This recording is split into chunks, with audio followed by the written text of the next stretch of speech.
everybody. It's a Wednesday. That means only one thing. It's time now for Supernatural News and Parashare on Darkness Radio. I'm your host, Tim Dennis.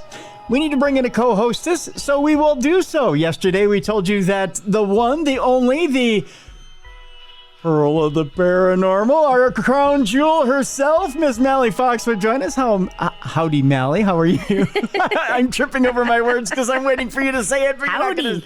Are you going to say it? You're not a prostitute, Mallie. I'm not treating you as one. Hello. Hello.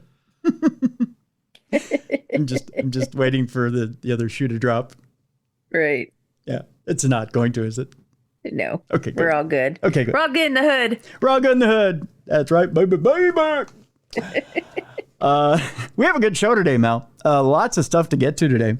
One of the things that I do want to get to right away that you and I have been talking about off air. I know it's a delicate subject, but it's a subject that both you and I are passionate about. We'll talk about it right off the top of the show, and then we'll get into our other stories today. Is about our good friend Aaron Goodwin over at Ghost Adventures. By the way, Warner Brothers Discovery announced via press release to the media today that Ghost Adventures, the new season, is coming out April 16th. And this isn't like, Ghost Adventures, the museum, or Ghost Adventures House Calls, or Ghost Adventures on the road again, or whatever the side seasons are. They've got a lot. They do. They have a lot of different side series that they do. This is actually the new season of Ghost Adventures. Will be out April 16th. Interestingly enough, TMZ reported a few days ago that they actually caught the call to Aaron regarding his wife on camera, which, talk about a yikes moment, Mallie. Yeah. But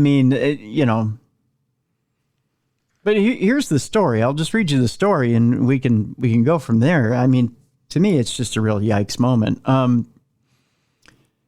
Cops informed him that his wife was hiring a hitman to kill him while the cameras were rolling on Ghost Adventures.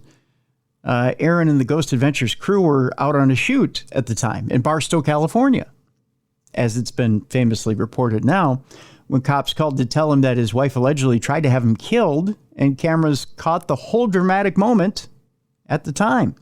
Production sources told TMZ at the time that the Ghost Adventures squad was filming a lockdown investigation for the show in L.A. when cops called to inform Goodwin that his wife Victoria had been arrested in connection to an alleged murder for hire plot. TMZ sources say Goodwin took the call on camera. So the team behind the show has the shocking moment on video, though it will not appear on the new season of Ghost Adventures, which premieres again April 16th.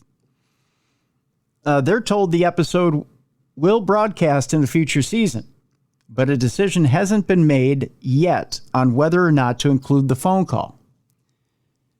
Now, to me, Mallie, that's highly personal. You're right. I don't know that ever sees the light of day. I don't think it should. I don't think it should at all. Now, I don't know, depending on where Aaron's at by the time that episode airs, whether it's something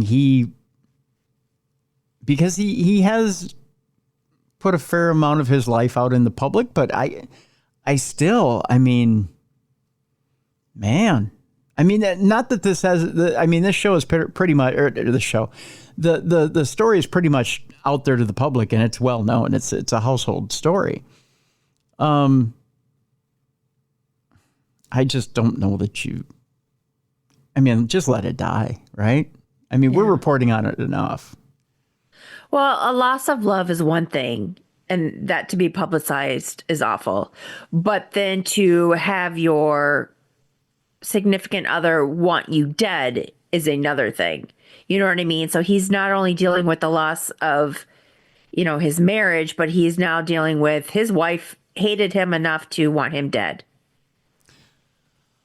Although I think in all fairness, if it's shot and edited correctly, and I'm not saying that Zach wouldn't do it correctly, I'm just saying that if it's shot and edited the right way, forgive me for saying this, but it'll show exactly what a piece of garbage his ex really is. Yeah, I'd like to throat punch her. Yeah. I hope she falls down a manhole cover and gets eaten by rats. I mean, that's just me.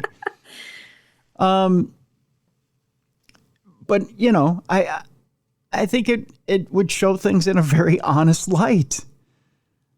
But again, that's Aaron's decision. Yeah. And his only as to whether he wants to air that. Now, Zach Bagans is in charge of all creative, of course. And when it comes to that particular moment, he's going to speak to the network before putting together a final cut of the episode. Of course, Victoria was arrested last week, booked on solicitation to commit murder and a conspiracy to commit murder charges. Cops say she was messaging with Grant Amato, another piece of shit, pardon my language, who's behind bars for killing his family. Mm-hmm.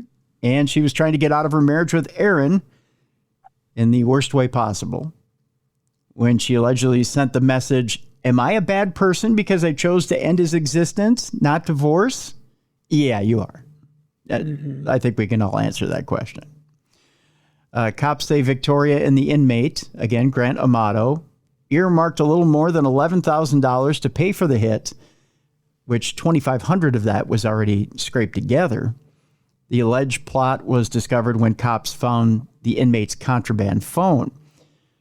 By the way, Amato is serving time, and Mallie, you found out it was life without parole. Yes. For killing his mother, father, and brother. Victoria has denied wanting her husband killed, of course. She's saying she sent him $2,500 for a cell phone. I doubt that. Mm-hmm. We'll have to wait and see if the phone call footage ever reaches the public, but it will certainly be one of the most harrowing moments in the show's history. And I think probably, as far as ratings go, if it ever aired, it would probably be one of the highest rated episodes of all time. Because I think, not because it's titillating, but because I think that many people love Aaron and mm-hmm. honestly would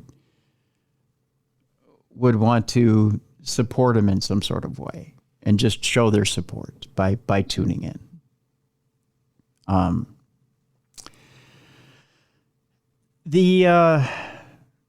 Interestingly enough, just to kind of button this up, I had found another story on this that had kind of had one or two more little tidbits to add to the story. Aaron had filed for divorce as well over the last week. In fact, it was last Wednesday when he filed for divorce, and he pretty much slammed the door on everything. If you thought that maybe he was waffling on this deal, he's not. He put out a court-ordered protection against her. No contact whatsoever. Victoria is banned from contacting Aaron for the next 3 months. So she's to have no contact with him. It's clear he got the message. I think mm-hmm. I think that's safe to say. And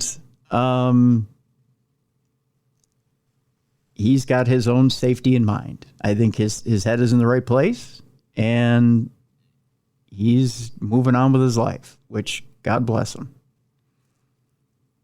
Because you can be easily confused by stuff like this, Mallie. I think, yeah. You know, you could easily, I think, when you're in love and you come across a situation, especially something like this, you could think, well, maybe she was just confused. And the way she was double talking about, it was just fantasy. I never wanted to off him. She's backtracking because she got caught. And I think he was very clear about the fact that he knows that she wasn't just fantasizing. I'm glad he put a very swift end to this. Mm-hmm. And I'm glad he took very swift action. Also, I'm glad, and the other part of this divorce is that he's asking for all lawyers' fees, all fees having to do with this divorce to be paid for by her. Good. That he's not to incur any fees, which good for him. Which shows a shrewdness to it and a business-like approach to it, not an anger. Don't misconstrue it. But it shows a business-like approach to it that says, you know what? You're the one who initiated this. You're going to get it, but you're going to pay for it. And this is the proper way you should have went about it. Mm-hmm. So, yeah, I applaud him for that. Yeah. So, good job, brother. I appreciate the way you're going about it. So, he's handling it quick, fast, in a hurry. So, again, our love and support and prayers for strength go out to Aaron, because he, again, has a mountain on top of him right now. Yeah. Trying to get through this, but he is getting through it. And he does have that support system around him. So, and I'll just remind people, I know you want to reach out and you want to send him a message. Whether you think you're going to get a message back from him, you're probably not. But it's okay to leave him a message on social media and give him encouragement. But don't do anything other than that. Just let him know you're in his corner. You're sending him love. And I think that's more than fair and more than enough. He does need that encouragement. He needs to know that people love him. And even if you just put a message on social media and tag him in it and let him know that, you love and support him and you're in his corner, I think that's more than fair. And I think that's healthy. But don't overstep that healthy boundary. That's important to remember. So, all right. With that, Mal, I say we move on. Okie dokie. We got lots of interesting news today. We've got some interesting alien news. I'll tell you that much today. We'll jump into that here momentarily. We've only got so much time before AI takes us over. We've got that coming up yet today as well. I know you're looking forward to that. Also, boy, you want to talk about psycho freaky Jason news. I have got an interesting story about a man who was in a mental health facility, got out. I'll tell you just how dangerous this cat was, Mallie, when we get to it. Well, I'll put it to you this way. The words 8 residents come up, and I don't mean the number 8. Oh, gee. Yeah, that's coming up later in the program. And devil horns come up as well. It's an interesting story. We'll get to that one a little bit later. I smile because you got to love gruesome stories. New details of this year's Loch Ness Monster hunt have emerged. We'll have that coming up as well in the program. And just when you want to say that Noah's Ark never happened in the story of the historic flood, well, there's some evidence in Turkey. We'll talk about why you can't necessarily eschew everything that happened in the Bible. And our palate cleanser for today. And Mallie, I know you've got dogs there at the house and you love them very much. I'll tell you why, Mallie. You can't ever go for a nap with your dogs and leave your gun on the bed.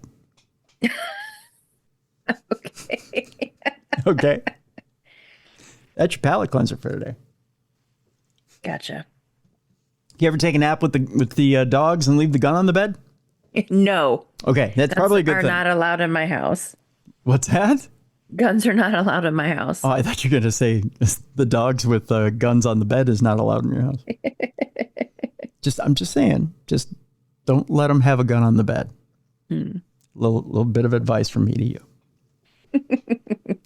But we'll start it out today with a story. Just the visual there just makes me laugh. We'll start it out with a story having to do with our old friend Avi Loeb, who a new study is casting his alien spherals, I believe I'm saying that right, into further doubt. If you remember right, he did a little experiment out in the Pacific Ocean last year. The Harvard astronomer maintains that these objects are part of a potentially artificially made interstellar meteorite. There were other scientists that said, not so fast, Avi. Back in June of 2023, Avi Loeb, who had been on an expedition to search for pieces of a potentially artificially constructed interstellar object that fell somewhere in the Pacific Ocean, published a blog article describing the discovery of a mysterious metal spherules. I think I'm saying that right.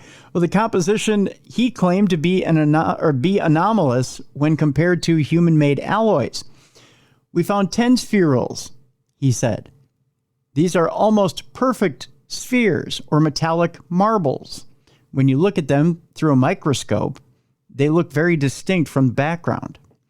It is material strength that is tougher than all space rock that we've seen before, or that were seen before. Since then, however, scientists have cast a great deal of doubt on whether the spherules, again, I think I'm saying that right, spherules, Bueller, are actually what Loeb is claiming they are, with University of Chicago physicist Patricio A. Gallardo, for example, dismissing them as coal fly ash, which sounds like an insult to a small little tiny fly,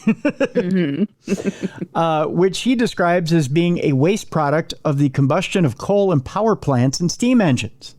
But how would it get all the way out into the ocean, you might ask? Yeah. I'll tell you in a second.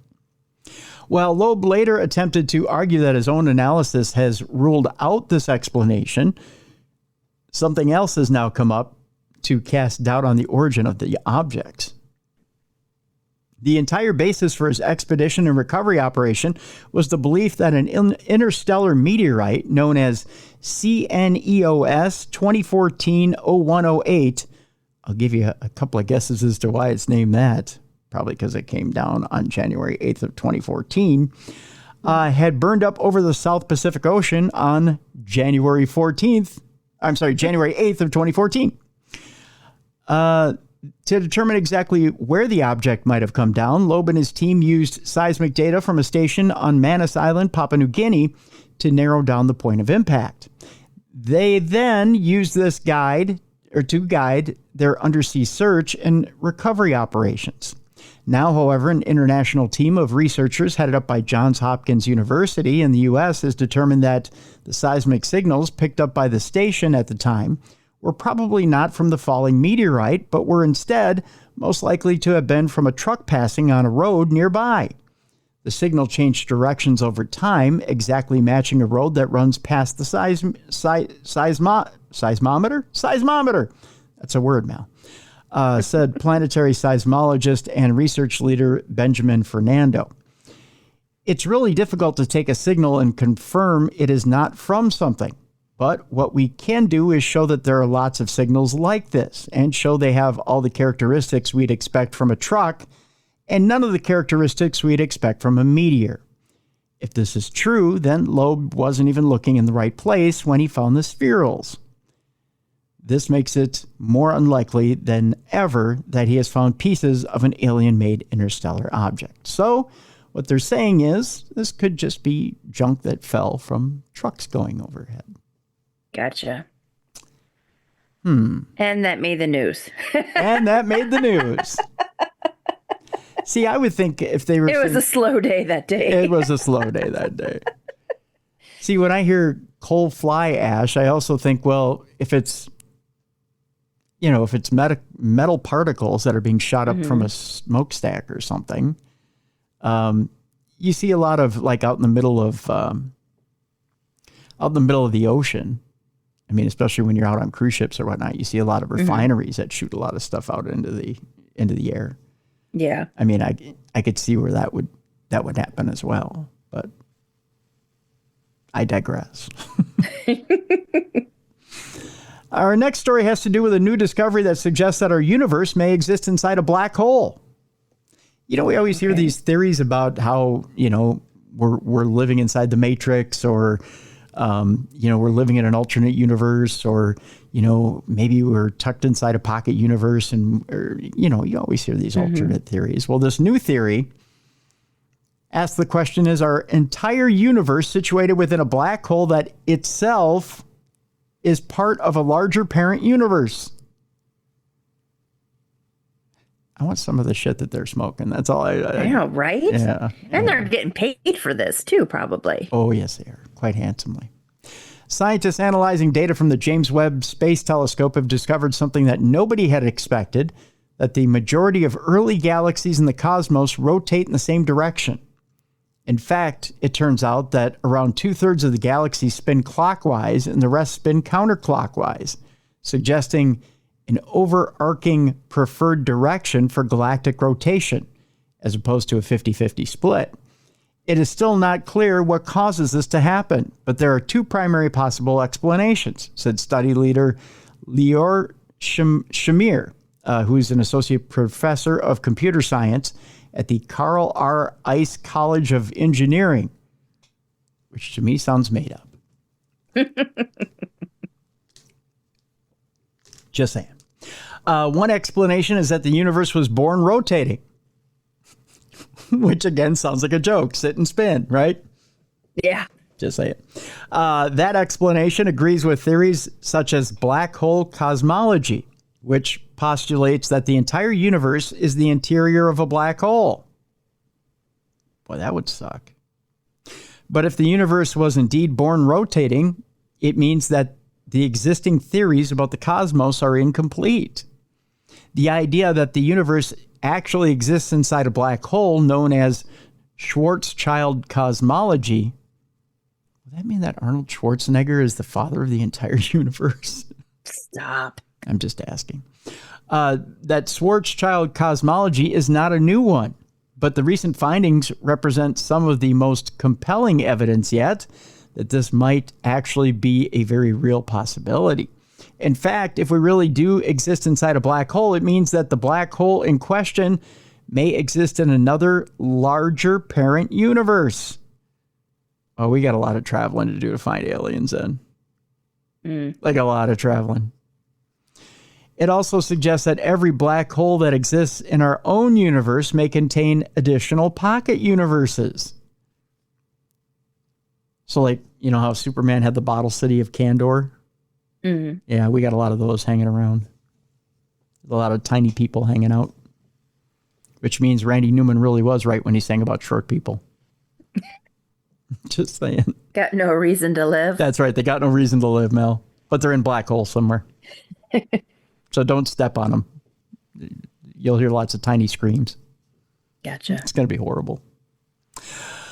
There could even be an infinite number of such universes embedded within one another. As things stand, however, scientists cannot tell for sure. Again, here's the go home line. For sure whether or not this is actually the case. So they're just guessing. Mm-hmm. It's just a theory. I could have told you that. I could have guessed. I could have made that theory up. You know what, Mel? What? I think the universe is like a giant milk in the bag. We're in the actual delicious milk in the bag, but if you pop the bag and the milk spills out, our universe spills out into nothing. Does that sound like a good theory? So I'm going to stick with it. Okay. See, I just took up your time with a whole nothing theory that made no sense. Scientists just did that with that last story. Mm-hmm. Kind of fun, huh? All right. Let's talk about more down to Earth or down to Mars theories, shall we? Okay. Turns out that Elon Musk, I know when I say the name, some people cringe, some people go, yeah! Elon Musk is outlining an ambitious plan to send humans to Mars as early as 2029. That's if the rocket doesn't blow up first. Just saying. Let's be positive. I'm being positive. Okay. I said that's if it doesn't blow up first. It may survive. You never know. Hey, the last one survived. We got some astronauts into space. Yep. See, I'm being positive. for now. I mean, it's still together for now. Kidding. The SpaceX CEO seems confident that Starship will be ready to carry humans to Mars in the very near future. Whatever you may think about Elon Musk's recent foray into politics, it says so in the story. I didn't say that. It says it in the story. So don't get mad at me. It seems that his goal of colonizing the red planet with the next few years still remains his top priority. While his Starship rocket has suffered a few setbacks recently, with the latest 2 test launches ending in explosions. Again, Mallie, it's in the story. I didn't say it. That's why I set up the explosion joke. Or rapid unscheduled disassemblies, as he calls them. And yes, that's a true quote. He does call them rapid unscheduled disassemblies when rockets go. Musk still seems to believe that sending the spacecraft all the way to Mars will happen as soon as next year. That's pretty ambitious. In a recent update, he reiterated that he wanted to send Starship to Mars and not the band, by the way. That'd be kind of fun if we could get Starship on Starship and send them to Mars. Then they could sing "We Built This City" while we're colonizing Mars. Wouldn't that be kind of fun? I think it would be. You're not seeing the humor in that? Oh, no, I do. And then I was thinking 30 seconds to Mars. We could send them too. Except for it would take 5 years to send 30 seconds to Mars so they could sing "We Built This City" with Starship. Yep. I got a plan here. We got a plan, Mallie. But then we would lose Jared Leto. That's no big deal. I think he's a good actor. His Joker was horrible. I think we could lose him. It's okay. Okay. Yeah, that's all right. It's just my own opinion, but you know. Anyways, let's get back to the story. Where was I? Before I was planning to get rid of 2 bands on Mars. Musk still seems to believe that sending that spacecraft, by the way, all the way to Mars will happen as soon as next year. In a recent update, he reiterated that he wanted to send Starship to Mars by the end of 2026 with one of his Tesla Optimus humanoid robots at the helm. I see something really wrong with that. Would you let a robot drive you to Mars? No, because I don't even like those robot cars. Well, you know, have you ever sat in a Tesla when it's in self-drive mode? No. See, I have. It's a little freaky. I don't trust it completely, and you can't sit behind it for very long before you have to take it over. Gotcha. So to say, I'm going to let the Tesla robot take it over all the way to Mars. Again, 5-year trip all the way to Mars. Boy, that's a lot of faith. Yeah. That's a lot of Bible clutching right there. Just saying. That's not all, however, as Musk also maintains that his extremely ambitious goal of sending human to Mars, that's singular, not plural, can be achieved as early as 2029, a mere 4 years away. While he also notes that 2031 is a more likely date, the whole thing seems premature to the extreme. As things stand, we still haven't seen humans walk on the moon since the Apollo era. I took a premature pause there, Mallie. Since the Apollo era, and since there is absolutely no infrastructure on Mars to support a human crew, that's a major thing. While it's possible to get Starship to Mars, keeping the crew alive and healthy for several months in deep space, a feat which has never been achieved before, would represent a huge challenge. So we got to get over that deal first. On a trip to Mars, if something goes wrong, there's no possibility of help, no option of turning around, or no chance of finding shelter at the other end. That could be a problem. Yeah. Just saying. Just a tiny one. A little bit. Even by 2031, such an undertaking would be incredibly risky, even if it were possible at all. But, like Mallie says, remain positive. Yes. Take a few extra oxygen tanks. You never know. And maybe an apple, because you're going to get hungry. Just say it. Stay positive, kids. Because that robot's driving. You never know. You might end up, I don't know. You might end up on Saturn. Who knows? The Age of Disclosure UFO documentary has unraveled 80 years of lies, according to this latest story. Now that we're talking about getting to Mars and robots driving and everything. A new documentary delves deep into the U.S. government's alleged efforts to cover up an alien presence on Earth. What do you think, Mal, about aliens on Earth? Do you think they're here? You know what? I think that there are. I think they are. Yeah? Yeah. The documentary is created by filmmaker Dan Farah. The Age of Disclosure is described as an unprecedented and revelatory film that delves deep into the subject of UFOs, alien visitation, and government cover-ups. It features interviews with 34 current and former members of the U.S. military and intelligence communities. We've told you about the film a little bit before. It involves Secretary of State Marco Rubio, New York Senator Kirsten Gillibrand, and former Director of National Intelligence General Jim Clapper. Now, other prominent individuals featured include former Department of Defense official Christopher Mellon, Luis Elizondo's in it, of AA Tip. When the film is not due, or while the film is not due for full release until later this year, it has been making waves at South by Southwest, which is in their film festival, which is down in Austin, Texas. Where screenings have drawn the attention of skeptics and believers alike. Reviews, by the way, for this film, also mixed. So you should be aware of that. With some touting it as essential viewing, others are critical of the continued lack of definitive evidence that we are being visited by extraterrestrials. It's a very real situation, and the stakes are incredibly high, and it's clearly the most bipartisan issue of our time. Leaders from both political parties made it clear to me how serious it is, said Farah. But the public has no idea. The average person on the street is just completely in the dark, he went on to say. One of the film's aims is to encourage viewers to become an active part of the disclosure movement. Farah goes on to say, push your representatives, push the executive branch, push the president to make this come to light, make the transparency happen so the world can understand what we've been dealing with is real. That was a UAP task force director and U.S. Intelligence Agency official, Jay Stratton, who said that. He also went on to say, we are not alone. I tell you what, there is a new trailer for The Age of Disclosure, which is up and available now. It's in this article. So I'll post this in the description of this program so you can watch that trailer and see for yourself just a snippet of what everybody's looking at South by Southwest. You can get an idea for yourself whether you want to see the full version of it when it comes out this fall. So there you go.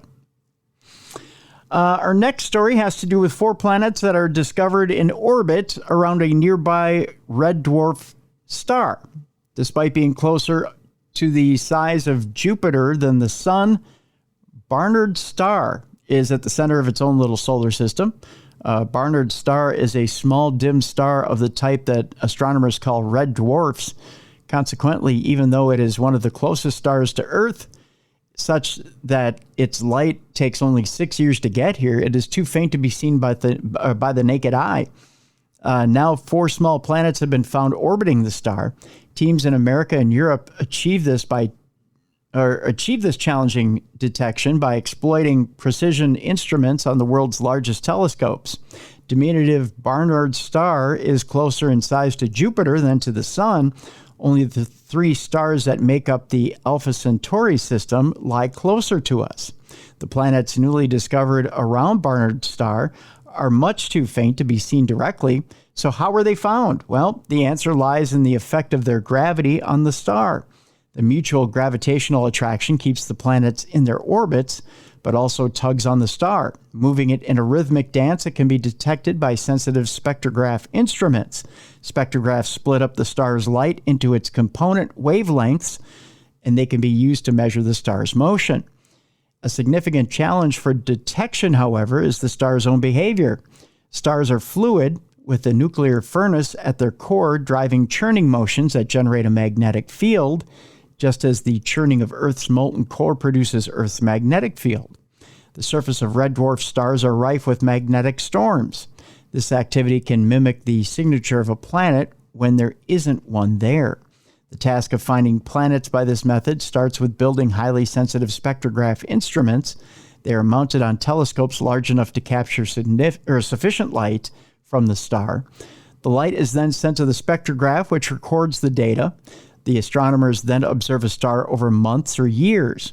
After carefully calibrating the resulting data and accounting for stellar magnetic activity, one can then scrutinize the data for the tiny signals that reveal orbiting planets. In 2024, a team led by Janae Gonzalez Hernandez from the Canary Islands Astrophysics Institute reported on 4 years of monitoring of Barnard's star with the espresso spectrograph, which sounds very, very quaint, if you ask me. On the European Southern Observatory's Very Large Telescope in Chile, they found one definitive planet and reported tentative signals that indicated 3 more planets. Now a team led by Ritvik Basant from the University of Chicago and a paper just published in Astrophysical Journal Letters have added in 3 years of monitoring with the Maroon X instrument on the Gemini North Telescope. Analyzing their data confirmed the existence of 3 of the 4 planets while combining both the data sets and showed that all 4 planets are real. Often in science, when detections push the limits of current capabilities, one needs to ponder the reliability of the findings. Are there spurious instrumental effects that the teams haven't accounted for? Hence, it is reassuring when independent teams are using different telescopes, instruments, and computer codes, and that they arrive at the same conclusions. The planets form a tightly packed close-in system, having short orbital periods of between 2 and 7 Earth days. For comparison, our sun's closest planet, Mercury, orbits in 88 days. It is likely that they all have masses less than Earth's and that they're probably rocky planets.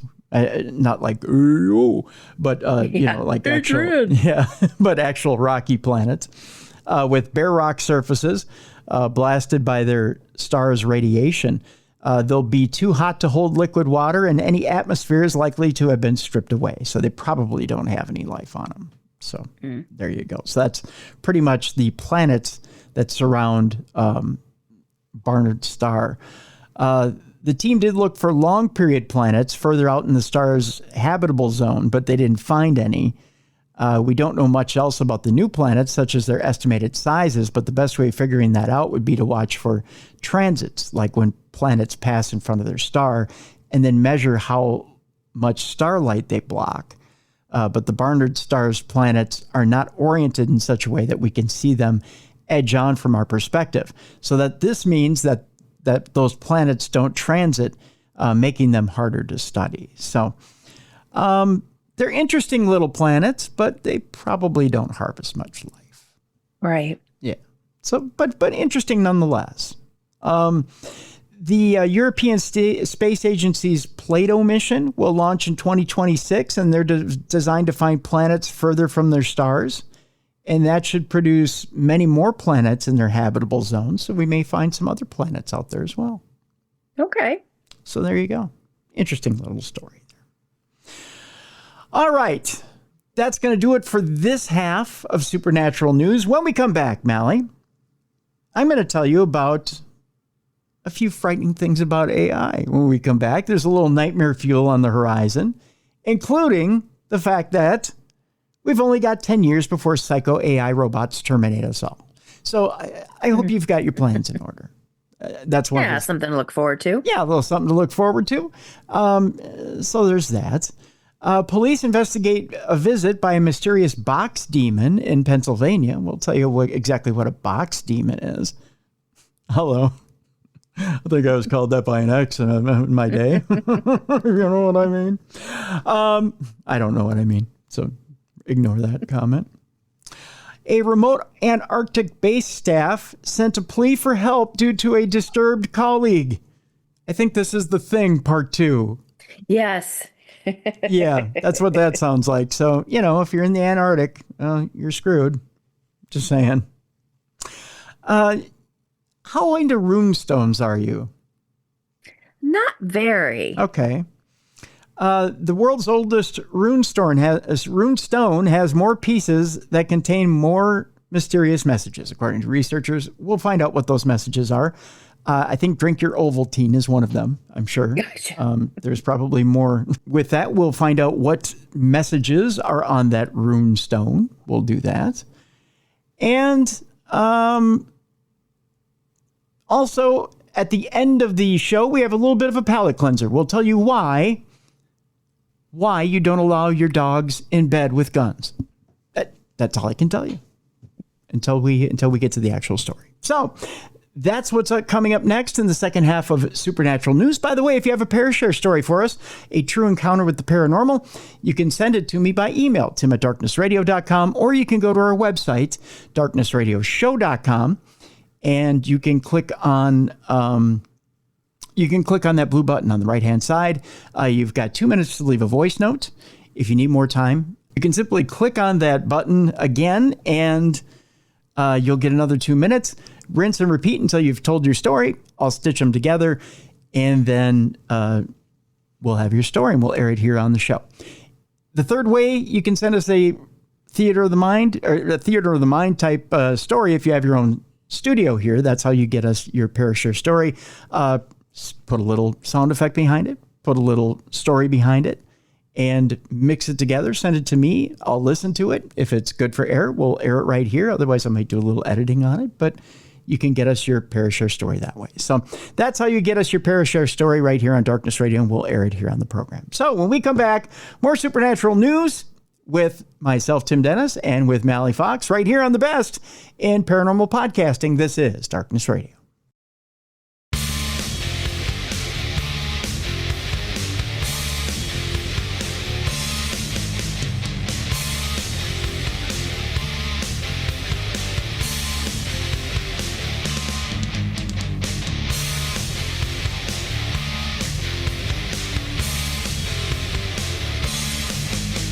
Welcome back to the best in paranormal podcasting. This is Darkness Radio. I'm your host, Tim Dennis. Mallie Fox, right over there, our co-host. Mallie, we have some interesting stories coming up here in just a bit. Are you getting migraine headaches from the weather lately? Where's this going? Where's this heading? Oh, I know. You're wanting me to hit the theme and go, aren't you? Let's get it over with. Oh, I was just going to say it. All right, here, I'll just get it out of the way. You ready? But yes, I had it last week. Yeah. I had a migraine. Yeah, you did, didn't you? You had a big one. I was just going to say it. All this up and down and back and forth. And I mean, I've been hurting like there's no tomorrow too. It just can't make you happy. I'm just saying it. There we go. There I did it. See what I did there? Yes, I see. Yeah. I had to trigger them in order to get the theme going. See? You just wanted to jump into the bad news right away, didn't you? Yes. Yeah. It's like pulling off a Band-Aid. Just do it. Just rip it off. Just get it over with. Exactly. Okay, I'm going to start with scary and then get scarier. Okay. Yeah, we're going to build. We're going to build blocks. Right. We're going to build Legos here today. Scary AI Legos. There's a new AI model out there that converts your thought into full written speech by harnessing your brain's magnetic signals. So it reads your thoughts and then types it out. So in other words, it can do an MRI on you, Mal. Mm-hmm. And then read your... dangerous. Yeah. You know, when I first read this story, you know what I thought? They now have a new way to do a lie detector. True. By MRI. And that would just be a bunch of mumbo jumbo. Would it? Would it be like... Yeah, it would be like, da-da-da-da, squirrel, da-da-da-da, shiny paper, da-da-da-da, you know what I mean? I wonder what my dogs are up to right now. Yeah, exactly. Yeah. I don't think they're getting much out of me. Ooh, I'm craving ice cream. Oh, did I just do a load of laundry? Oh. You know what I need to do? You know what I should make tonight for dinner? My brain just bounces all over the place. But what if they start asking you questions about the potential crime? About the what? About the potential crime. Oh. I don't know. I just, the minute I saw the story, I thought, lie detector. Mm-hmm. It would, I don't know. I don't know why my common denominator goes right to lie detector. Because that's probably what they're going to use it for in Probably, the long run. Yeah. An AI model can scan your brain with non-invasive equipment and convert your thoughts into typed sentences with no implants required. That's not. But flood your brain with radiation. That's that's a good thing.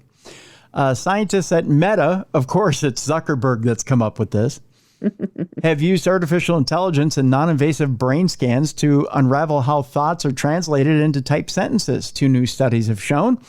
In one study, scientists have developed an AI model that decoded brain signals to reproduce sentences typed by volunteers. In the second study, the same researchers used AI to map how the brain actually produces language, turning thoughts into typed sentences.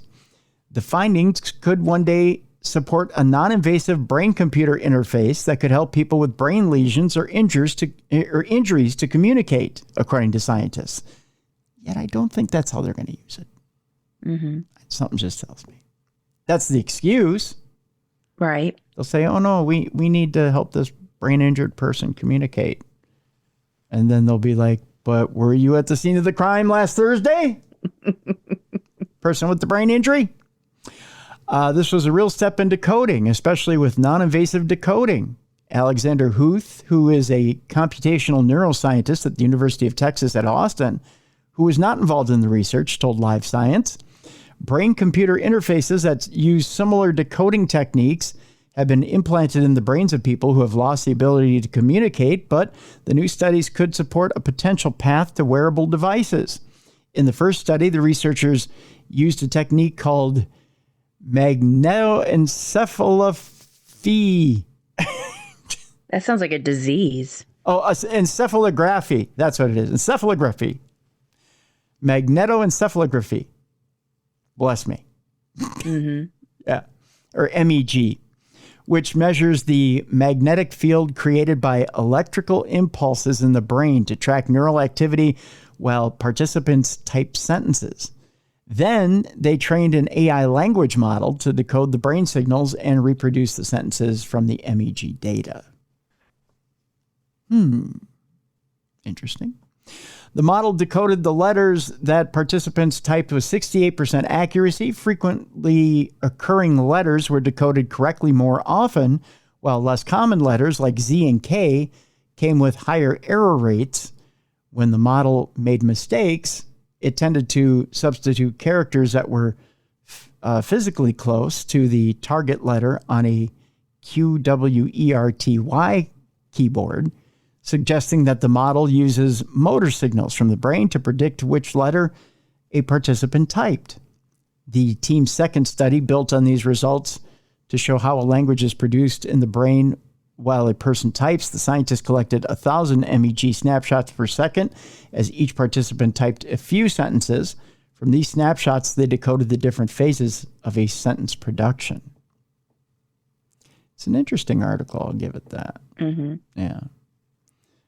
Huth did go on to say, I think we're at the cutting edge of methods here. They're definitely doing as much as we can do with current technology in terms of what they can pull out of these signals. So they're kind of in the beginning stages of the technology. Mm-hmm. But we're already worried about like our phones listening to us, all that stuff. Yes. Yeah. And then hear this. Yeah. It's scary stuff. I'm not going to lie. Mm-hmm. Yeah. Scary stuff. Speaking of scary stuff, Mallie, meanwhile, according to experts, we've only got about 10 years before psycho AI robots terminate us all.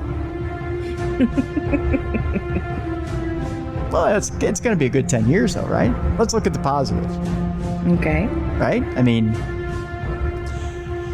Here's what the headline says. Psycho scumbag robots are looking to take over our jobs and could make humans obsolete in just 10 years. That according to top scientists who warn advances in the tech will soon make us all totally defunct.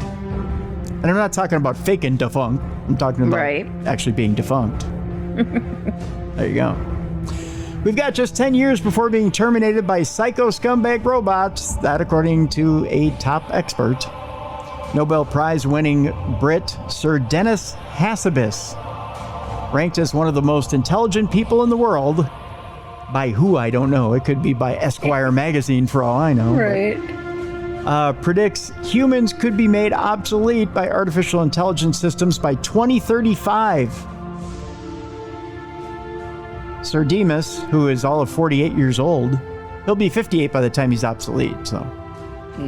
Gosh, that's scary. That's not too far away from me. Was awarded the Nobel Prize in Chemistry last year for his work on AI research into protein structure prediction. He said that... where do you get that award, by the way? Yeah. Yikes. Said that advances in the tech will soon make us all totally defunct. And he ain't faking a funk on the master dunk. Don't ask me where I came up with that. Warned up about the outstanding speed of its development, he said, for the next 10 years, I think there is going to be an amazing flourishing of creativity empowered by AI. For those who understand and are native with these tools, it's going to be a sort of superpower. So you can either be one of the superpowers or you can be crushed by AI. Then there's a question of what happens after that. Oh, God, there's a scary picture of a Terminator robot there. He predicts AI will stomp out the need for humans when it evolves into AGI, which is artificial general intelligence, also referred to as strong AI or human-level AI. Sir Demas says AGI will be revolutionary. Experts predict it will outperform humans' abilities to think, reason, plan, learn, and communicate. AGI will also mean artificial intelligence sources would be able to see and hear better than humans, as well as be able to move, explore, and manipulate objects better than us. Oh, sure. Brag about it. Exactly. Yeah. Sir Demas, who sounds like a Monty Python character, who is also the chief executive and co-founder of Google DeepMind, oh great, said it will mean the world is headed to a point where there is nothing that a human can do better than AI. Want to bet? Test me. A poll of about 1,500 IT people by online privacy from Atlas VPN recently found that 49% said that they reckoned that robots would destroy mankind and end up ruling the world. Boy, 49% of IT professionals think that? Ugh. That's saying something. Mm-hmm. Meanwhile, it was revealed that people revealed robots have feelings and could end up needing therapy to cope with stress. You can't blame them, really. Considering they're about to take over the internet and are getting smarter than ever, even more so than humans. Oh, that's according to them, though. Now researchers have found artificial intelligence chatbots getting anxiety and could benefit from certain therapy techniques. How does an AI, how do they get benefit from therapy? I am so confused. I am so depressed. Well, you just talk to me. A Swiss study looking into whether AI could replace human therapists themselves found OpenAI's ChatGPT to show signs of stress when confronted with violent or traumatic scenarios, but its anxiety dropped when it was given prompts to or linked to mindfulness relaxation exercises. Aw, isn't that cute? As a result, researchers at Zurich University fear that they may not be up to the job of advising people on mental health issues. So you're saying we still need humans? I think we still need humans. I think they're a little more resilient. That's all. boy, I would almost read the story about the mentally ill guy now, but it's an awkward transition. Instead, we'll just make the transition to an interesting story about a 4,000-year-old inscription which reveals the guide to the afterlife, or a map found at the ancient Egyptian burial site. This 4,000-year-old inscription is pretty interesting, Mallie. Egyptians had various beliefs that were associated with the burial of the dead, which included burial strategies, grave goods, and afterlife navigation. The afterlife was a battle, and the dead had to fight to reach the realm of Osiris, the god of death. For this purpose, they crafted the ancient Book of the Dead, which was unearthed from an Egyptian elite tomb. A new study published in the Journal of Egyptian Archaeology, again, on my doorstep every Wednesday morning, focused on a new artifact unearthed from a burial shaft in an Egyptian necropolis. The artifact was the illustration of a guide into the underworld, which was part of a document predated the Book of the Dead, or that predated the Book of the Dead. It was from the earliest known copy of the Book of Two Ways, which was dated back at least 4,000 years. The Book of Two Ways. Stop. You know. Just saying. I thought that was outlawed by our administration. Can't talk about the Book of Two Ways. One of the coffins unearthed from the Middle Egyptian necropolis of Deir al-Barsha revealed the oldest map of the underworld, which an inscription on 2 wooden panels was recovered by archaeologists, which was a mix of hieroglyphs and symbols known to the ancient Egyptians as the Book of Two Ways. According to the Sun, it depicted 2 zigzagging lines that mapped out 2 routes the dead could use to reach Osiris, the ancient Egyptian god of the dead, in the afterlife.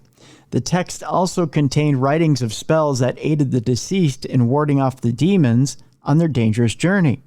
In many ways, the Book of Two Ways can be described as the first illustrated book of history, that according to Dr. Roy Skelf. Interesting. News.com, spelled Knewz, so you know they're serious,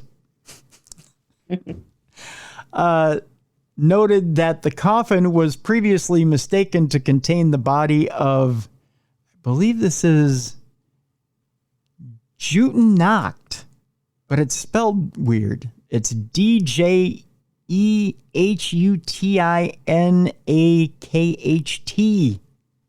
Oh. Yeah. And that's Jutenacht the First. So there's more than one. Yeah. So the coffin that was mistakenly containing the body of Jutenacht the First, as writings on it mention the name. However, the latest study indicated that the coffin was inhabited by the body of an elite female called Ankh. The dating of the book illustrations was made per the mention of Jutenacht the First in the writings. It offers the first illustrated guide to a sacred geography. Interesting. Dr. Foy Skelf added, several other artifacts in the grave were dated to the reign of Pharaoh Mentuhotep II, who ruled until 2010 BC, as per ancient origins. The book was part of a larger body of work known as the Coffin Texts, which contained more than 1,000 spells and religious writings on the afterlife. It was noted that though the sarcophagus was occupied by a woman, the afterworld instructions in her final resting place refer to her as a he. Oh, we definitely are going places the administration doesn't want us to go. The funny thing is, the whole idea of how you survive in the netherworld is expressed in male terms, commented study author Harco Willems, who is an Egyptologist at the University of Leuven in Belgium. In ancient Egypt, rebirth was associated more closely with male gods, and so dead women had to adopt the pronoun he to be more like Osiris himself, explained Kara Cooney, who's an expert on Egyptian art and architecture at the University of California. Sorry, I'm stuttering here, but it's kind of finding humor in this. It was noticed that Ankh's Book of Two Ways had some hints of personalization. I'm just taking a humor break here. Mm-hmm. I'm good. The digs at the Coptic necropolis of Deir el-Barsha, which was used as a cemetery during the Middle Kingdom period, had been overseen since 2001 as per ArtNet. He excavated the ancient coffin fragments around 20 feet below a burial shaft at the complex of an ancient Egyptian provincial governor or monarch named, I believe this is Akhenaten, in 2012. The state of the artifacts was fragile due to the repeated invasion of looters long ago, which prevented them from being thoroughly studied until now. The pigments on the wooden planks that contained the inscriptions had faded with time, and the faint markings were visibly largely due to the aid of high-resolution imagery processed with de-stretch software. Interesting story. I don't know. What do you think, Mel? Well, I didn't know that the Egyptians did spells. Oh, yes. Yeah. Yeah, spell work was quite common. Yeah, no, I was unaware of that. Yep. But kind of cool. Yeah. So in order to enter the afterlife, if you were female, you had to assume a male identity. Yeah. Yeah. And it's not that unusual. It's been happening for thousands of years. Mm-hmm. Mm-hmm. Interesting. Okay, our next story has to do with police in Pennsylvania. They're being visited by a mysterious box demon. Okay. I think this is the picture of the box demon, so I'm going to show you a picture right there. Jeez Louise. It looks like a kindergartner's It looks like an art project. Yeah, doesn't it? Yeah. Yeah. It looks like the art project. A strange paper plate and construction paper. Exactly. Yeah, it's a paper plate and construction paper. Yep. A strange individual identifying herself as a box demon. Again, I had an ex who called me that in college. Showed up at a house in northern York County recently. A doorbell camera recorded the moment last week when a woman dressed up in a bizarre outfit with a paper plate as a mask. You were right about that. And showed up outside a Pennsylvania home and left a large cardboard box outside.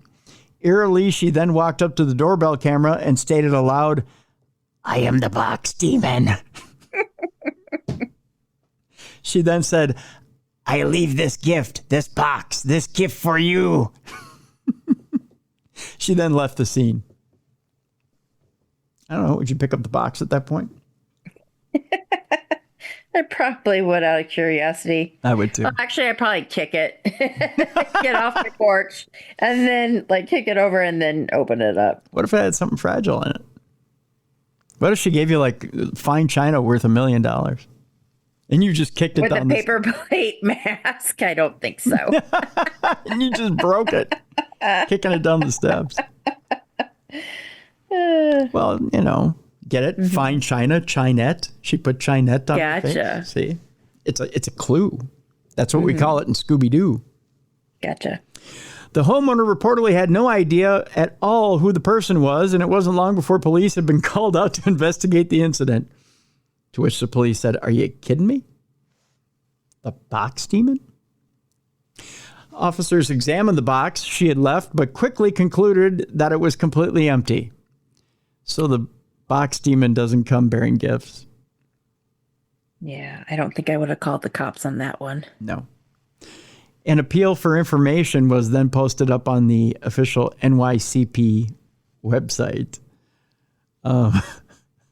The strangeness didn't end there either, as a few days later, local news outlets reported that the police had apprehended the person responsible. Unfortunately, however, no further details were provided, meaning that that we may never know who the box demon was or why they had left a cardboard box outside this particular property.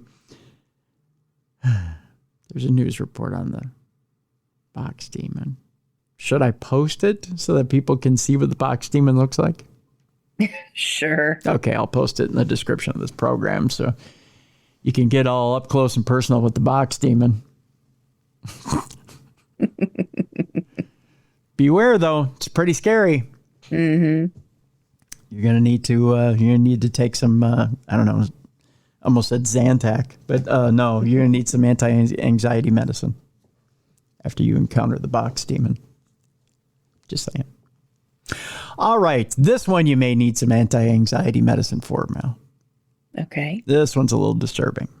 I'm going to show you a picture of a guy. How'd you like to run into him in a dark alley?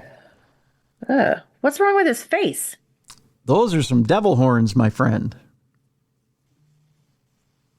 Either carved or drawn into his face. Let me tell you a little bit about him. That is a graphic confession from the devil horn tattooed killer. He's a budding serial killer, and he murdered and ate residents who went missing from a mental health facility. Sounds like a community member of the year at this mental health facility, huh? The family of one victim details their loved one's grisly murder following a graphic confession from the devil horn tattooed killer who allegedly ate their body parts and drank their blood over several days from a coffee cup so he could gain their power. Something tells me I'm not getting a Christmas card from him. Mm-hmm. No. A family is seeking justice after a 22-year-old man from South Carolina living in a mental health facility was brutally murdered by another resident.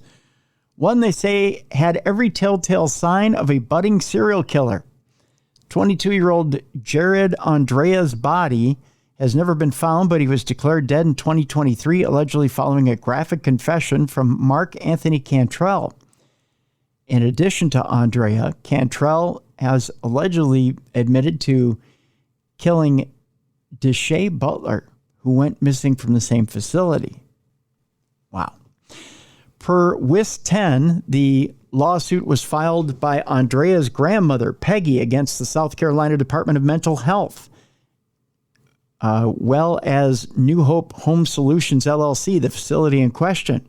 Per the suit, SCDMH recommended New Hope to the family, who claimed that they had no idea the facility also served as a halfway house for released convicted criminals. Among them was Cantrell, who the suit claims had a dangerous criminal history, including allegedly setting fire to his grandmother's house to cover up the fact that he had brutally killed the family's 3 dogs in what was described by police as a gruesome scene. He's not a nice guy. We'll just put it that way. Describing Cantrell's appearance, the suit said he was hard to miss because during his time in prison, Cantrell had gotten devil horns tattooed on his forehead, signifying his love and worship of Satan.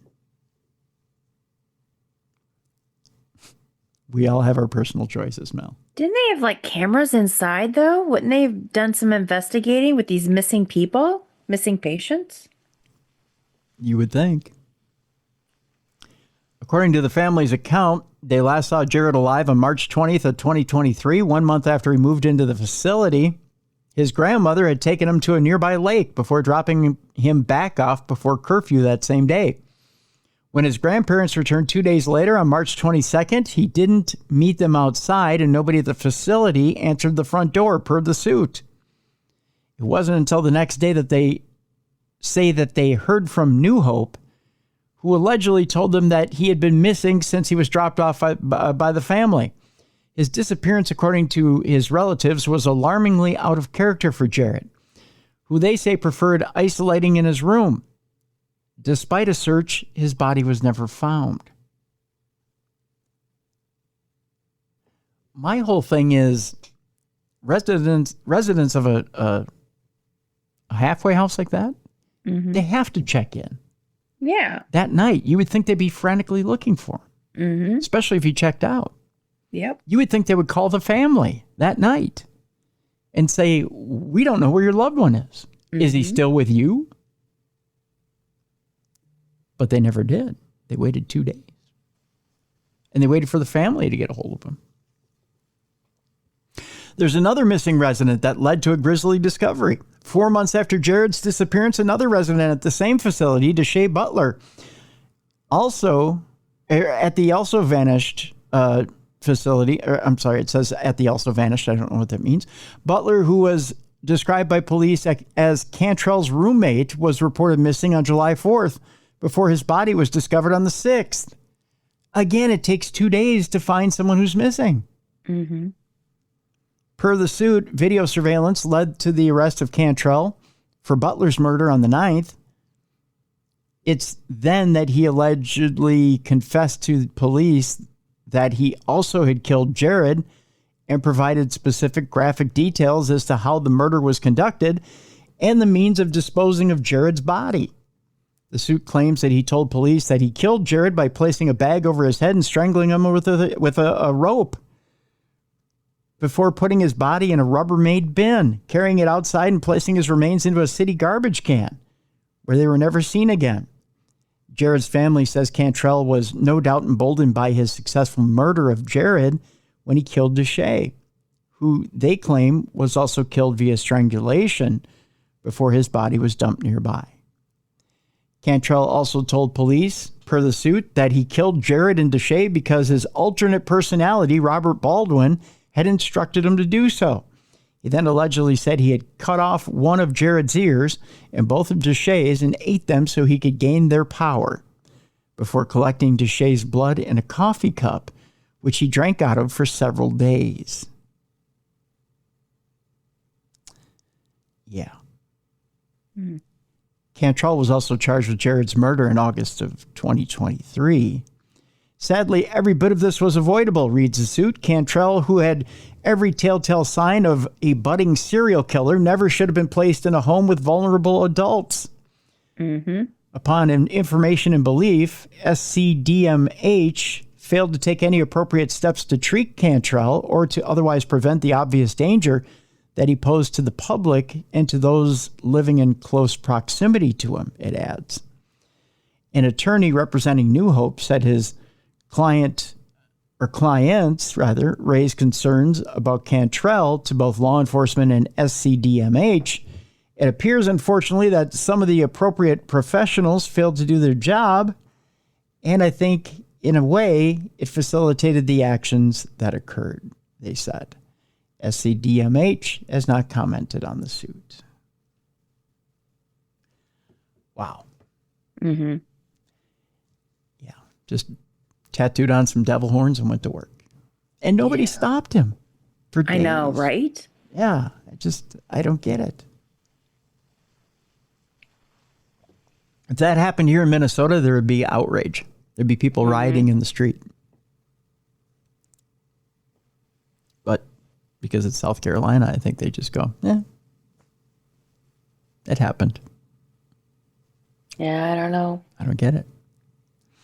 All right. Our next story has to do with a remote Antarctic base and its staff that sent a plea for help, Mallie, due to a disturbed colleague, which again sounds like the plot of The Thing Part 2. Mm-hmm. Speaking of people going off the deep end. An email was sent from the base and it was described as a threat from within in the form of a staff member who threatened to kill another. Yikes. It almost sounds like something from classic science fiction horror movie The Thing, but the circumstances surrounding a recent cry for help from the staff of the remote Sine 4 Antarctic Research Facility appears to be very much the real deal. Situated 100 miles south of Antarctica's ice shelf, the facility, which is manned by a 10-man South African research team, it's about as remote as it gets. To make matters worse, the Antarctic winter is about to close in, and the current team stationed there is not due to be rotated out until December. Ooh. They got a ways. They got a ways to go, that's for sure. The alarm was raised recently when an email was sent calling for immediate action due to a member of the team who had been acting in a hostile and threatening manner. Regrettably, his behavior has escalated to a point that is deeply disturbing, said the email. Specifically, he physically assaulted, name withheld, which is a grave violation of personal safety and workplace norms. Furthermore, he threatened to kill blank, creating an environment of fear and intimidation.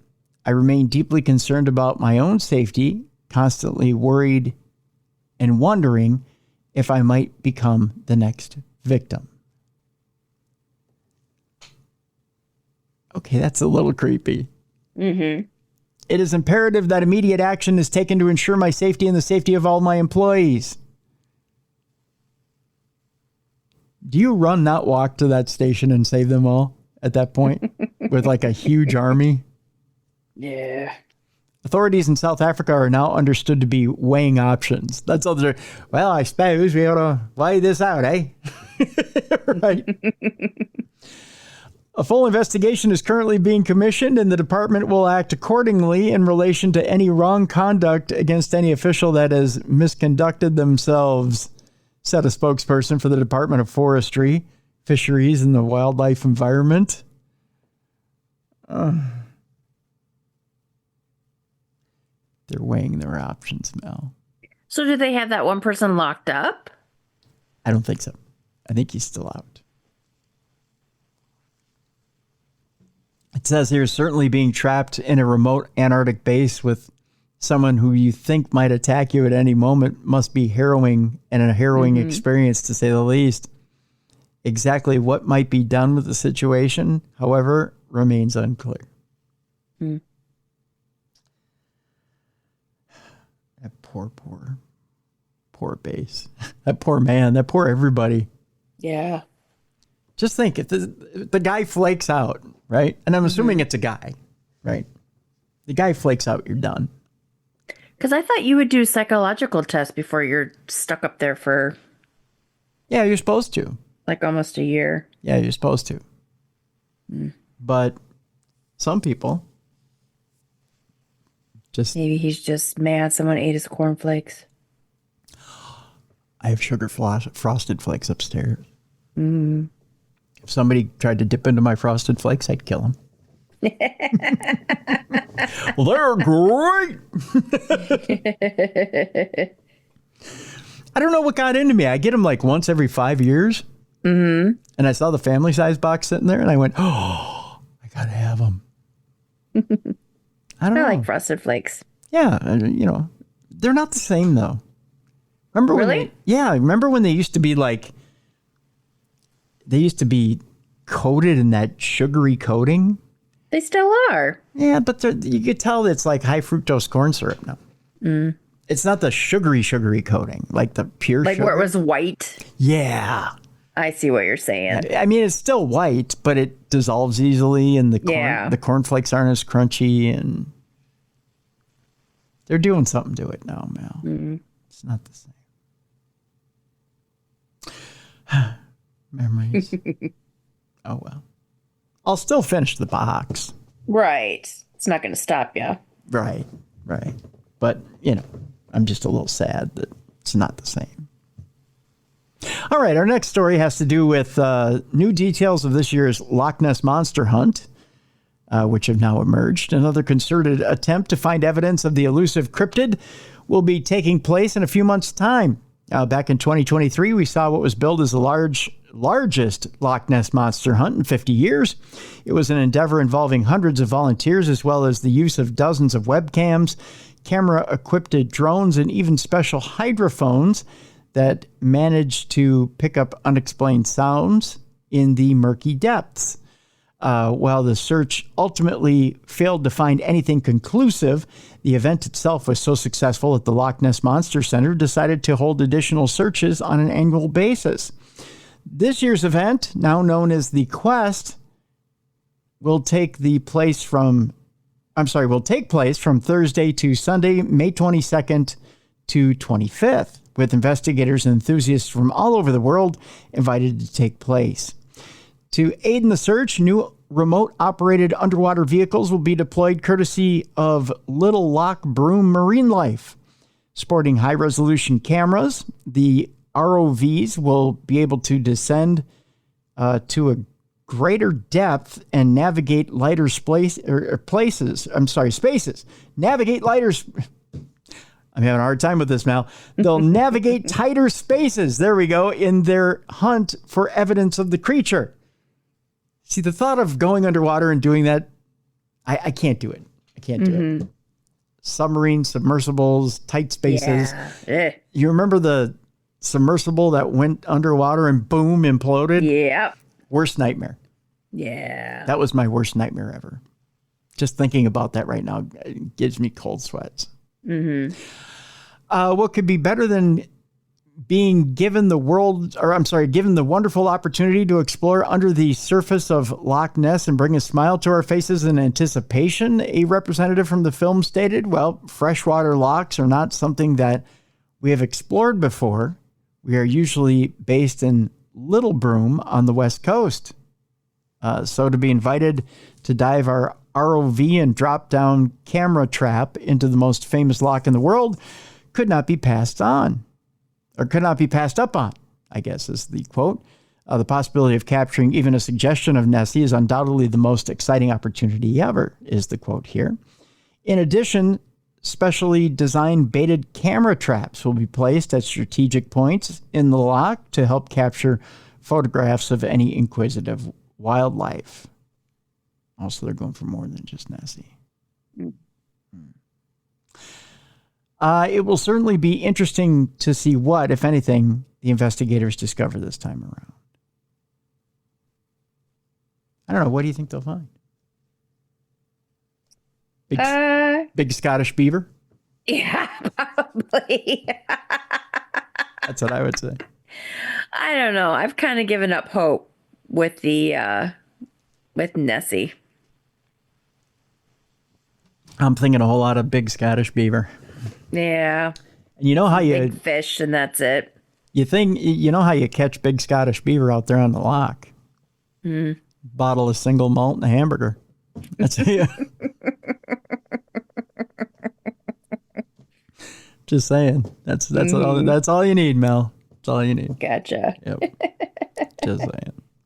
All right. I told you about that rune stone, the world's oldest rune stone, which has more pieces that contain mysterious messages. Again, like drink your Ovaltine, stuff like that.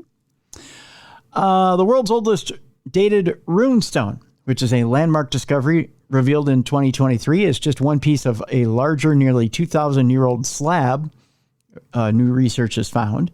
Now scientists in Norway are working to reassemble the ancient puzzle, a process that started to shed light on who carved the mysterious runic writing and what the words actually mean. Runes were the building blocks of the first Germanic writing within the first few centuries AD and remained in use in Scandinavia until the late Middle Ages, that according to the University of Oslo's Museum of Cultural History. It's believed Germanic people drew inspiration from the Roman alphabet to create the characters, according to the museum, but the exact origins of runes and how they were used has remained murky. Numerous stones carved with runes found across Scandinavia bear fascinating messages, such as one about a powerful Viking queen or warning for frigid climate change based on past events. But many of the stones are from the age of the Vikings. And I'm not talking about from 1961 to now. That's the Minnesota Vikings. I'm talking about AD 800 to 1050, and few examples of early runes exist. Archaeologists who originally unearthed the oldest known rune stone in 2021 while investigating an ancient gravesite in eastern Norway found the large piece covered with traces of runes. But as the fieldwork continued, the researchers uncovered additional sandstone fragments, some bearing similar runic inscriptions and in other nearby graves. The broken pieces appeared to fit together, with some of the runic script from one stone continuing onto another. The scientists realized then that the fragments were are all once part of a single stone. The research team published new findings in the February 3rd issue of the journal Antiquity.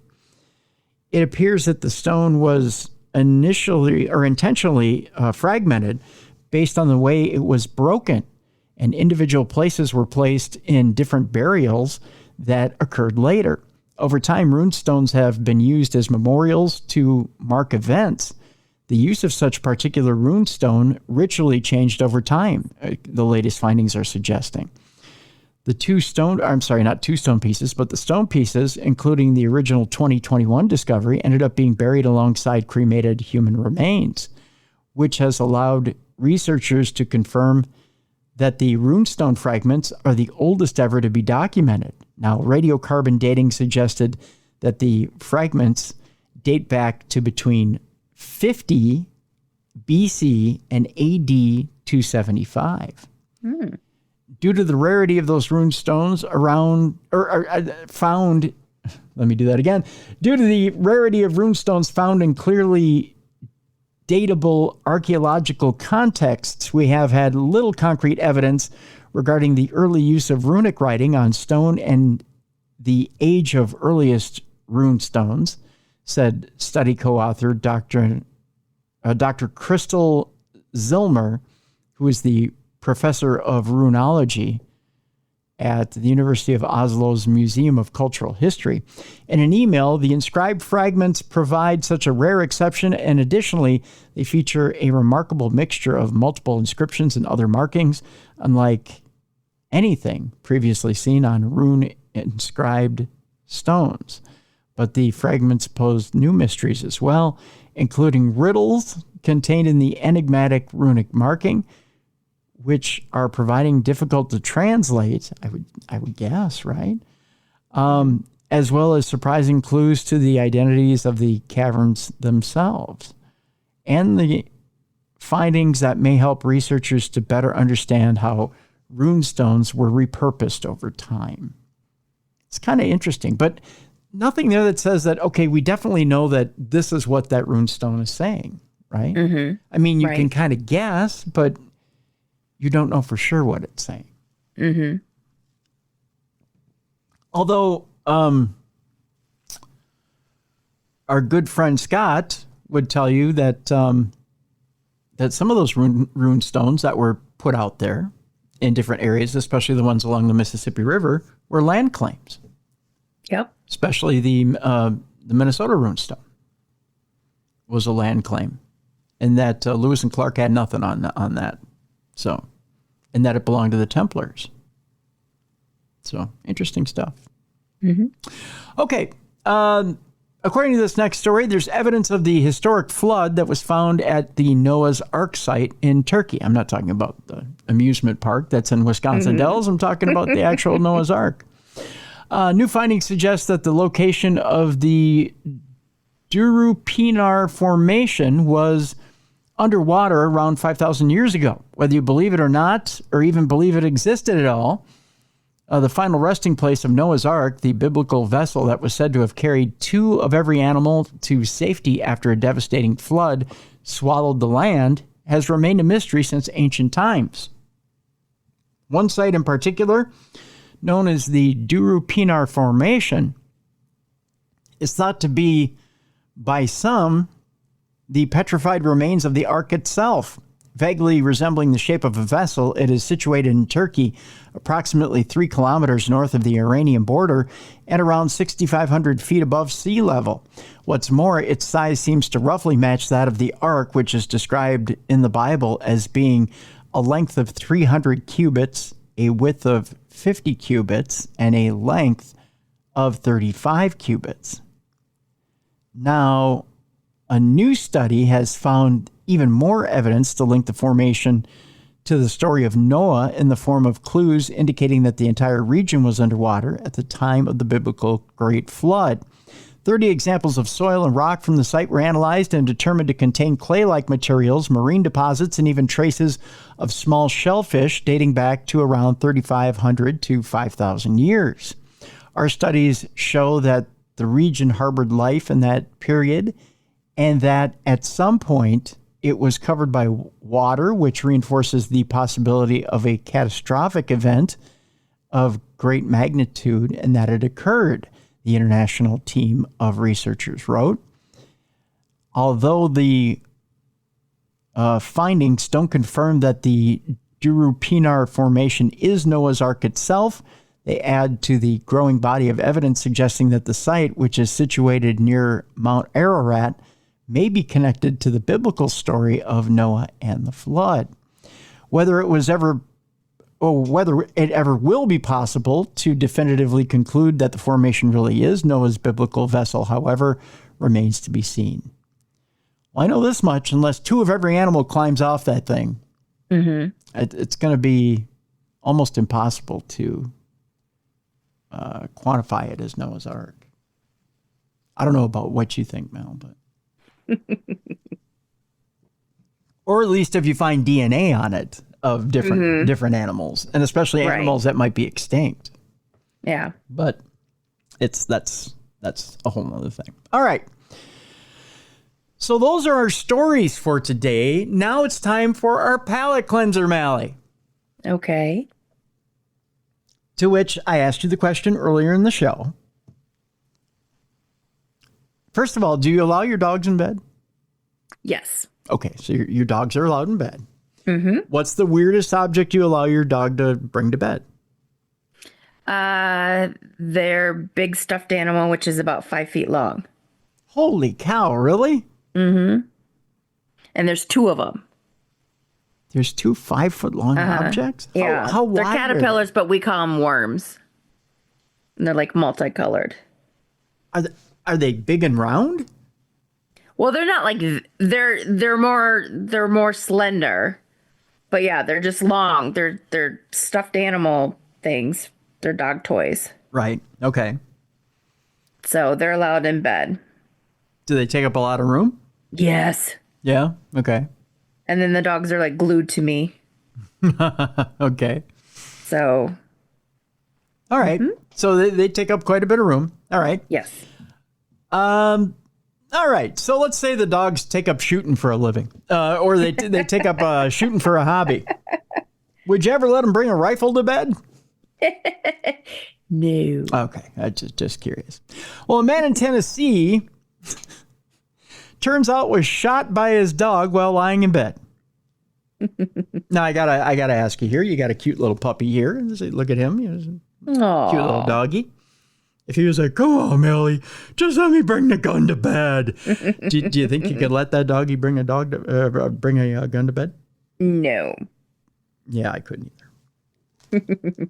Couldn't even let the chipmunks bring a gun to bed. I'd be a little suspect. I would think I was probably behind in feeding them if chippers wanted to bring a gun to bed. Just saying. Memphis man's canine companion was reportedly responsible for firing a shot into his leg. I think you're probably being too mean to your dog if the dog's like, right? The bizarre incident reportedly involved Gerald Kirkwood of Memphis, Tennessee, who was probably laughed at vicariously through everyone in the hospital, who had been lying in bed with his partner when his dog, a 1-year-old pit bull, jumped up on the bed and inadvertently pulled the trigger of a firearm, which happened to be lying right next to him. Oh, my gosh. Oh. Let's hope he's tough. I really. What is it doing in bed? Maybe he had it in a holster on his hip. I'm hoping. And then he forgot to take it off. Yeah. The bullet ended up grazing the man's thigh, causing a non-critical injury. It turned out that the dog, named Oreo, had managed to get its paw stuck in the gun's trigger guard. Again, safety. Mm-hmm. Yikes. Kirkwood's female friend was later reported to have departed the property with the firearm in question because you got to cover up the crime for the dog. Mm-hmm. Yeah. You'll play patsy for the dog. Oreo is a playful dog, and he likes to jump around and stuff like that, and it just went off. That's what she said. And literally, that's what she said. Yeah. Keep the safety on or use a trigger lock was the quote here. This is by no means the first incident to have seen a dog shoot someone with a gun, believe it or not. It's happened before, Mal. You know what this means? I mean, I think we've seen enough, right? Mm-hmm. It's not guns that kill people; it's dogs that kill people. So you just, you have to keep the guns out of dogs' hands or paws, right? Back in 2010, there was a case of a man in Florida who had been out duck hunting when his Labrador retriever accidentally stepped on his loaded shotgun, causing the firearm to go off. Maybe the dog just wanted to bag a gun and was sick of having to get him in his jaws. Maybe he's like, I got him, boss. Boom. And just, it was like, oh, no. As luck would have it, like in this latest case, the bullet didn't cause any serious injuries. Suffice to say, dogs and guns, they're a little bit like oil and water. They don't mix. Mm-hmm. Although, can we say that it didn't mix in this case?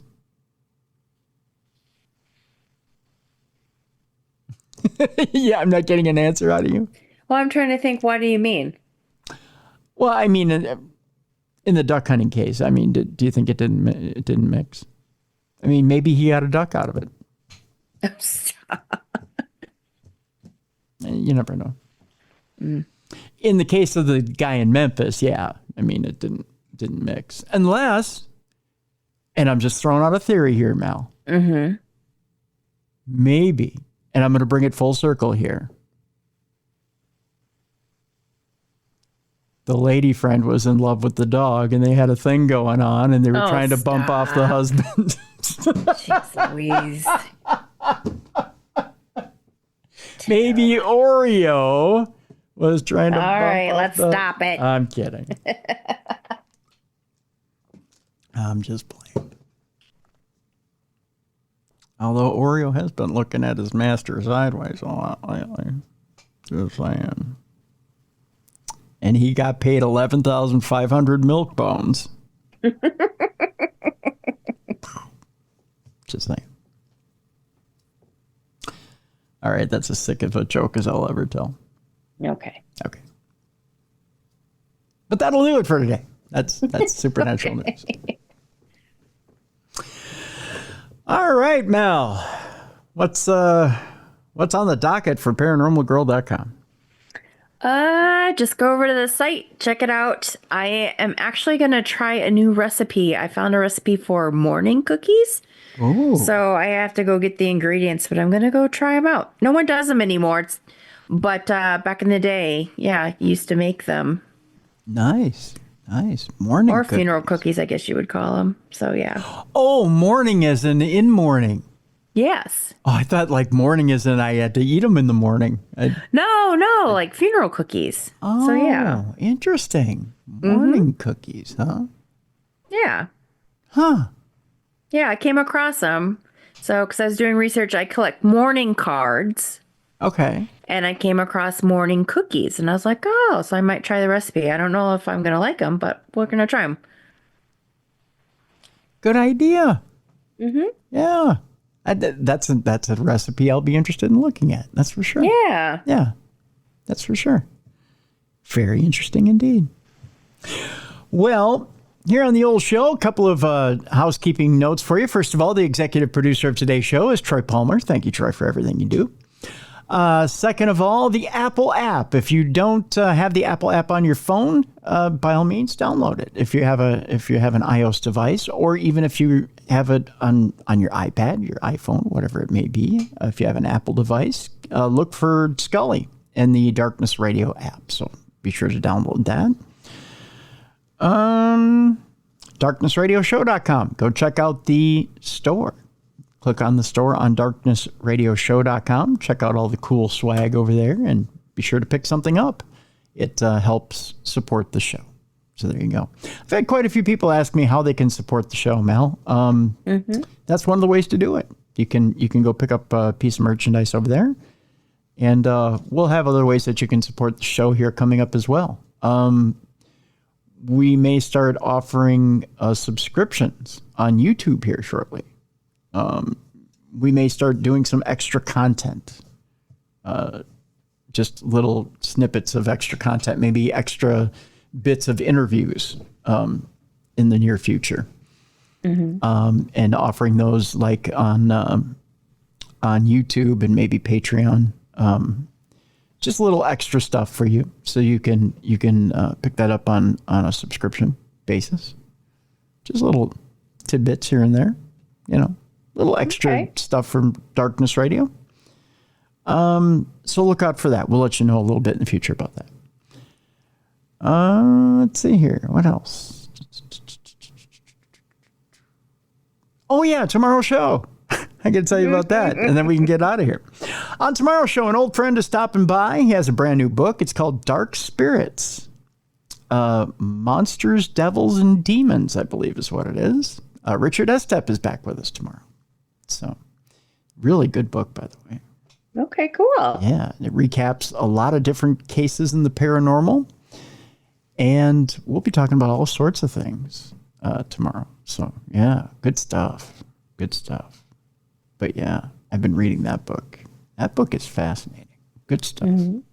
So we'll be talking to Richard tomorrow. And interestingly enough, last week we had on Joanne Mass and Joshua Darren. Mm-hmm. Joshua Darren writes the foreword to Dark Spirits.